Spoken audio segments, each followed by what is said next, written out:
All right, picking up where we left off. My dad told me I could have just. Oh, I didn't know he was still in here. My dad told me, well, you can join the army. Mm-mm, mm-mm. Um, so I ran the IST, and since I was the only one running it, he had followed me in the car because it was like 5:30 in the morning. I'm running outside, so he would let me know what my time was every so often, and I must have ran that second half so fast because the first half of the IST, and the IST was a mile and a half.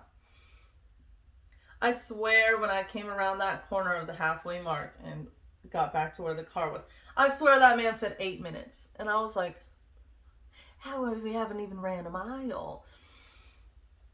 And I had to have just ran that so fast because when I crossed the line at the other side, he said like 12 minutes and 15 seconds or 12 minutes and 21 seconds. It was something like that. And I was like, yes, like I passed, right? And I had to do the flexed arm hang. I think I had gotten 40 seconds. And then the crunches, I don't know what the crunches was. But the good thing about my RSS was, so the minimum to get into boot camp was, I believe, a 12-second flexed arm hang. The minimum crunches, I think, was 35 or 40 something. I don't remember the exact numbers, but they were low numbers, okay? At boot camp, you had to pass the mile and a half in 15 minutes. Our RSS and stuff made it 13 minutes. The MEPS made it 13 minutes. You had 13 minutes to run that mile and a half. You had to hit like 30 seconds on the flexed arm hang. You had to hit, 55 crunches or whatever it was, right? So they had a higher expectation, which was great because that made it easier come time to do the IST and boot camp because I only needed a 12-second hang, and obviously I hung for as long as I can, but like, you get what I'm saying. It helped so much what they did at the RSS, okay? So originally, my boot camp date was the end of March. It was closer to the end of March was my original boot camp date. Then I get a phone call out of nowhere, right? And I'm in Southern California at this point. I was visiting someone down in Southern California. I get a phone call that's like, hey, where are you at right now? And I'm like, I'm in like San Diego. I'm like 8 hours away. And they're like, oh, can you be here tomorrow morning or tomorrow evening at like 5 or something like that? And they were like, we got a slot for you to go to boot camp. Apparently some girl that was supposed to go went on vacation in like Puerto Rico or something, and she couldn't make it back to the US. Something weird happened down there, or I don't know if she was Puerto Rican and she was supposed to come up here to go, but something happened and she couldn't make it, so a slot opened up. I was the next one to go. And I was like, what? Like, I still had 3 weeks till I was supposed to be leaving. Like, what do you mean tomorrow? I was freaking out. But I was like, yep, I'll pack up tonight and I will drive there first thing tomorrow morning. Called my dad, who lived in Oregon. He ended up leaving that morning to drive down to California. So about a 6-hour drive, or 6 or 7. It depends how fast you drive and how many times you stop. But a 6-7 hour drive for my dad. So he came down to say, goodbye and all that. And my stepdad came and said bye. And I think my other grandpa did. And, so it was stressful though, because they all left, right? We drove to the hotel. It was like March,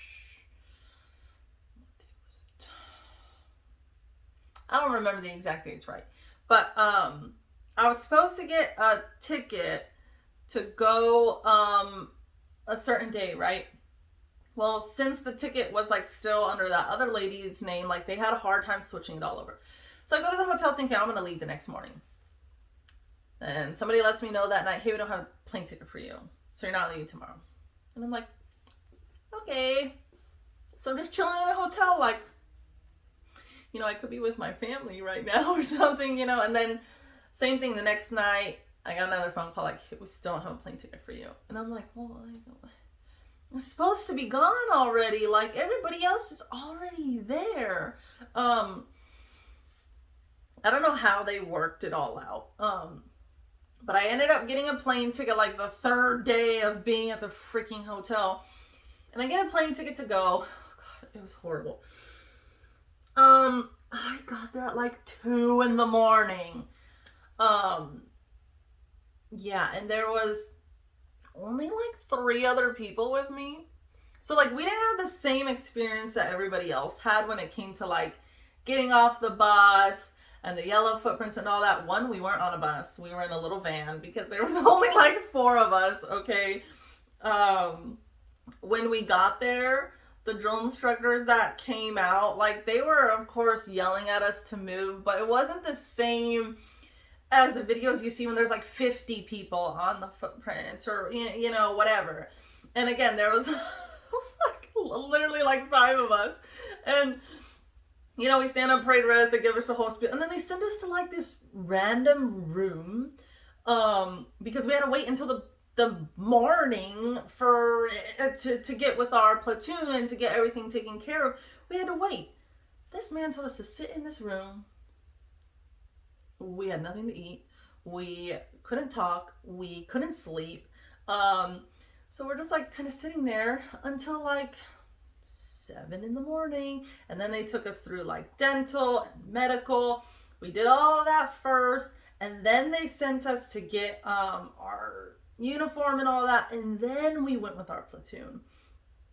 Everybody else had already had everything. Everybody else had already been with the platoon for like 3 or 4 days by the time we showed up, right? And literally we had like 2 days until it was like the Black Friday or whatever they, you know, called it, where you meet your actual drill instructors, because you have like receiving drill instructors and then you have your actual drill instructors. The receiving drill instructors are a little nicer because they're trying to just get you through, get you everything you need, get you situated for what's about to happen, right? So it was so like, you ever in that mode where you're so stressed, but you're just like on autopilot? You're just like, oh, that's what we're doing. Okay. Like you don't have a moment to actually stress, but you know that you're like stressing. Okay. That was what that was like. And so we get with the platoon, and yeah, there's already like some girl trying to be like the guide or whatever. And I was like, what the fuck is that? What's happening right now? Like I was so lost in the sauce. Okay. The like 4 or 5 of us that came late, we were just like we didn't know what we were jumping into, okay? And so we get, you know, situated and we get our drill instructors and all that. I was pissed because since we got there so late, we didn't get the same instructions that everybody else got. We were given all of our stuff in a bag, like all your toiletries, all your hygiene stuff in a big old bag, right? Nobody told us like, oh, your laundry detergent is supposed to go like in the supply closet for everybody. You're not allowed to keep the scissors, the nail clippers, the whatever the heck, like you have to give it all up. You can't have any of that stuff. They didn't tell us, right? Well, my mistake, I thought my Foot Locker was secured when we left. And it was not. Because when we came back, all my stuff was everywhere. And I was like, oh no. Because I knew it was my Foot Locker. And I was just like, fuck. Like I don't know what's about to happen right now. Because it was our first day with our actual drill instructors. And I was just like, and it was the chief drill instructor that was screaming at me. And I didn't know what to say because I'm like, I wasn't told like I had to give you all this stuff. Like they didn't tell us these things. Like, So then they ended up collecting it from the other girls as well, because they were like, I wasn't the only one that still had those things. Just happened that my Foot Locker was unlocked.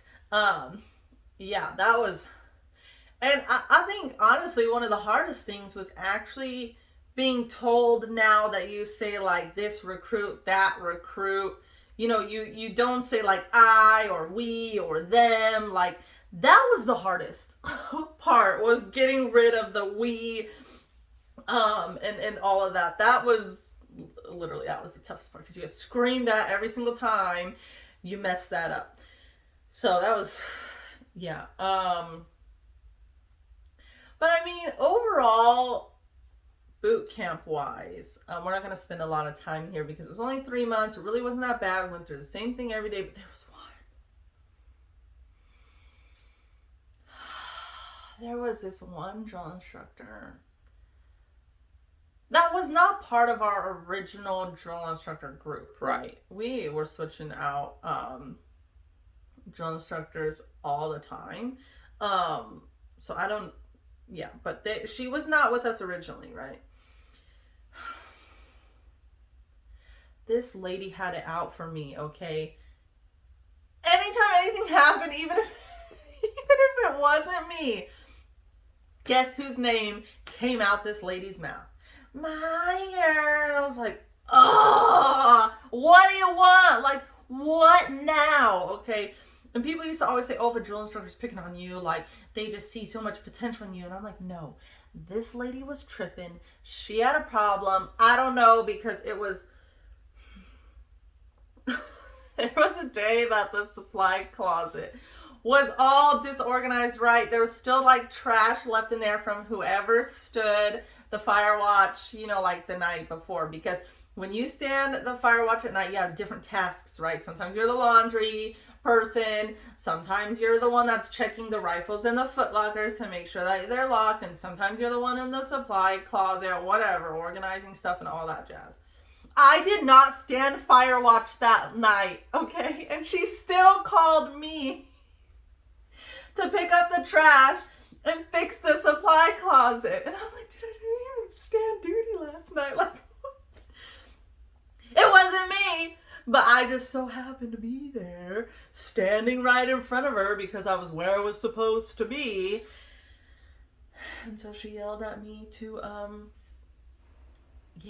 pick that stuff up. But finally, we moved around our beds, right? Because my bunk was second from the door.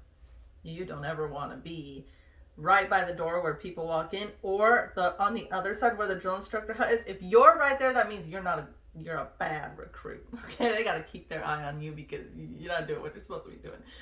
But I got moved all the way to the back, so I was like, yes, because like if you're in the back, like you don't get seen as much as the people in the front. You don't get in trouble as much if you're in the back than those people who are in the front, especially because where we were at, there was another section of racks in between our side and that side, because we had too many people at one point.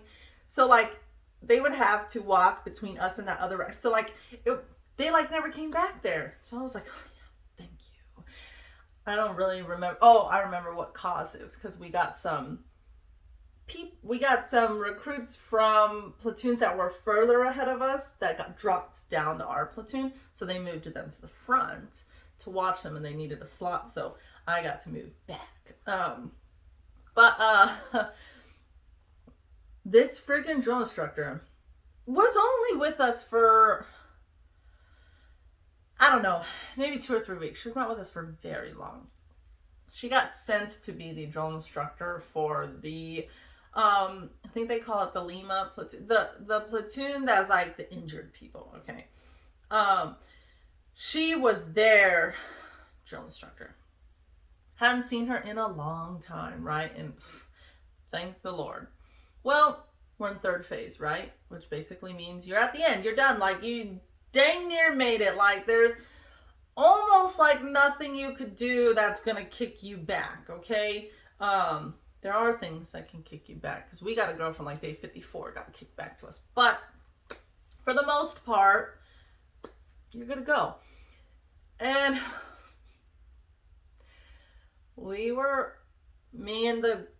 because when you left Chow and needed to walk back to your platoon, to the formation, you had to have a buddy with you. You couldn't walk by yourself. So I was waiting for my little buddy, and I had a buddy, and we were walking. We get down the stairs. We're like so close to our platoon. And I hear from down the hall, Meyer. Oh, I was like, whoa, what do you want? Like, how'd you see me? What are you doing in here? Why are you talking to me? You're not even my drill instructor anymore. Like, leave me alone. And my little buddy was like, we gotta turn around. And I was like, no, I'm just gonna pretend I didn't hear her.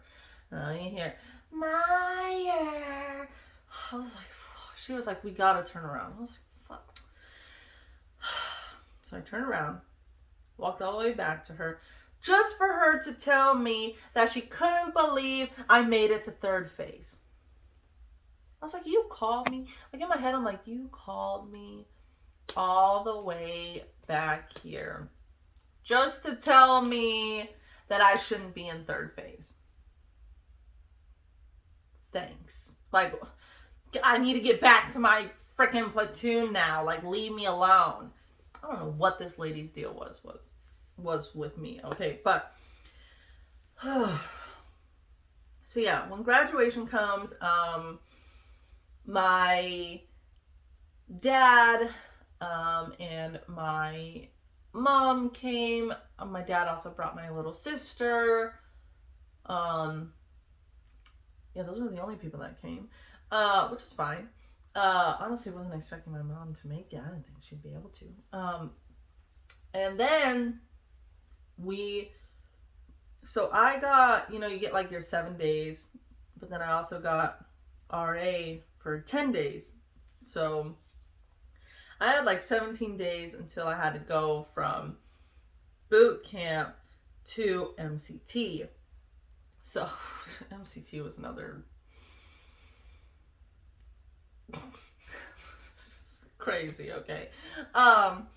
But we actually had a sister who lived in Virginia at the time, who my dad had not seen since she was 6 months old. Now, we had been in contact with her for a few years because we didn't know she existed for quite a while. But so we ended up actually meeting up with her over in Virginia, and we spent a few days out there. So that was nice. Then I went back home, did the RA stuff for a little bit.